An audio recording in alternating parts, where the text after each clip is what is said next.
بسم اللہ الرحمن الرحیم۔ السلام علیکم دوستو۔ ہندوستان کے آخری شہنشاہ بہادر شاہ ظفر کو مکینن میں کنزی بحری جہاز میں بٹھا دیا گیا تھا۔ یہ جہاز 17 اکتوبر 1858 کو رنگون پہنچ گیا۔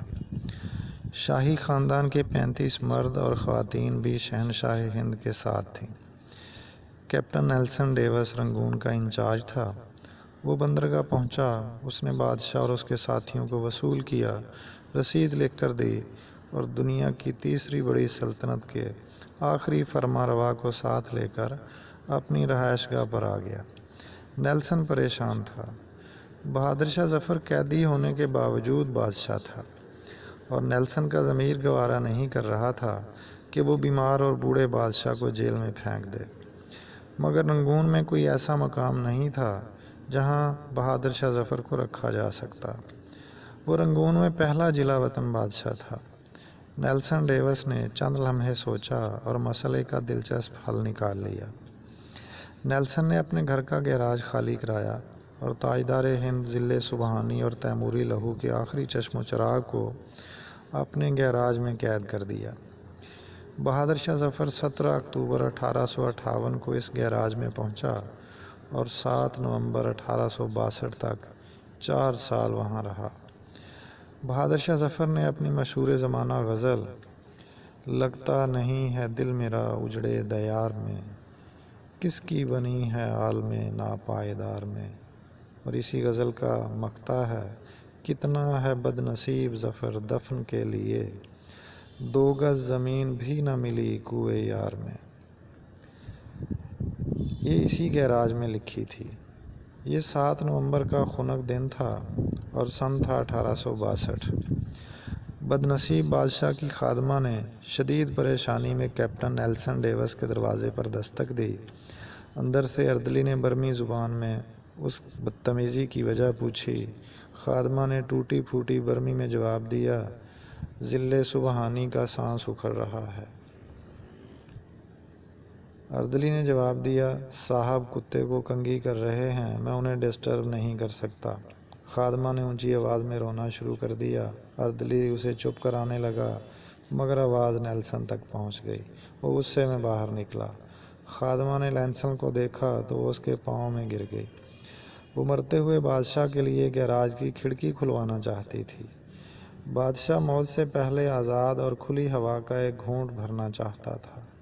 نیلسن نے اپنا پسٹل اٹھایا اور گارڈز کو ساتھ لیا اور گیراج میں داخل ہوا۔ بادشاہ کی آخری آرام گاہ کے اندر بدبو، موت کا سکوت اور اندھیرا تھا۔ اردلی لیمپ لے کر بادشاہ کے سرہانے کھڑا ہو گیا۔ نیلسن آگے بڑھا۔ بادشاہ کا کمبل آدھا بستر پر تھا اور آدھا فرش پر۔ اس کا ننگا سر تکیے پر تھا، لیکن گردن ڈھلکی ہوئی تھی۔ آنکھوں کے ڈھیلے پپوٹوں کی حدوں سے باہر ابھر رہے تھے۔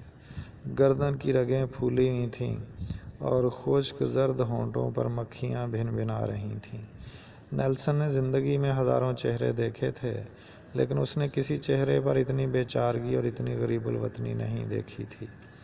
وہ کسی بادشاہ کا چہرہ نہیں تھا، بلکہ وہ دنیا کے سب سے بڑے بھکاری کا چہرہ تھا، اور اس چہرے پر ایک آزاد سانس، جی ہاں، صرف ایک آزاد سانس کی التجا تحریر تھی، اور یہ التجا پرانے کنویں کی دیوار سے لپٹی کائی کی طرح ہر دیکھنے والی آنکھ کو اپنی گرفت میں لے لیتی تھی۔ کیپٹن نیلسن نے بادشاہ کی گردن پر ہاتھ رکھا۔ زندگی کے قافلے کو رگوں کے جنگل سے گزرے مدت ہو چکی تھی۔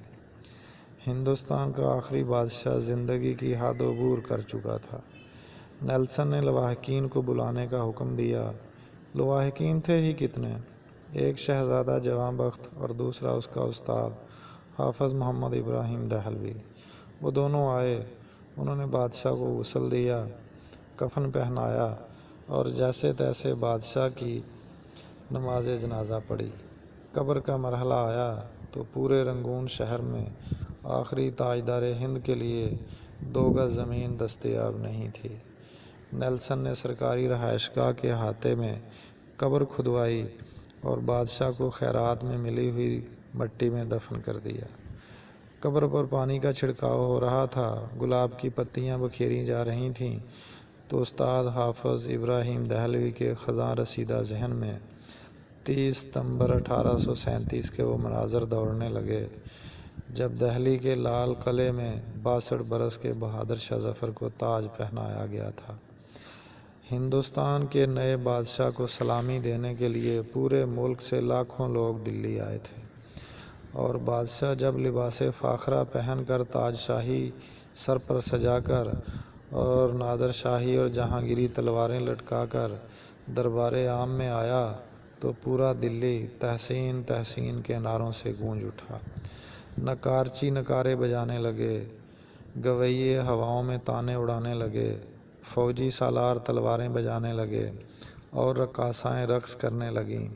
استاد حافظ محمد ابراہیم دہلوی کو یاد تھا، بہادر شاہ ظفر کی تاج پوشی کا جشن 7 دن جاری رہا، اور ان 7 دنوں میں دلی کے لوگوں کو شاہی محل سے کھانا کھلایا گیا، مگر 7 نومبر 1862 کی اس ٹھنڈی اور بے مہر صبح بادشاہ کی قبر کو ایک خوش الحان کاری تک نصیب نہیں تھا۔ استاد محمد ابراہیم دہلوی کی آنکھوں میں آنسو آ گئے۔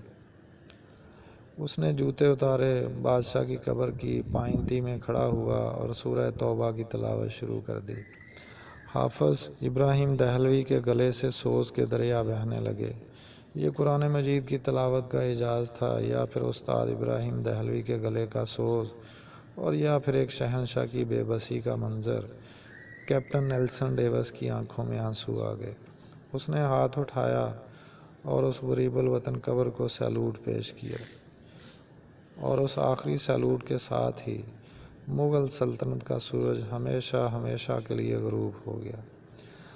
اب اگر کبھی برما کے شہر رنگون جائیں تو آپ کو ڈیگن ٹاؤن شپ کے کچی گلیوں کی بدبودار جھگیوں میں آج بھی بہادر شاہ ظفر کی نسل کے خاندان مل جائیں گے۔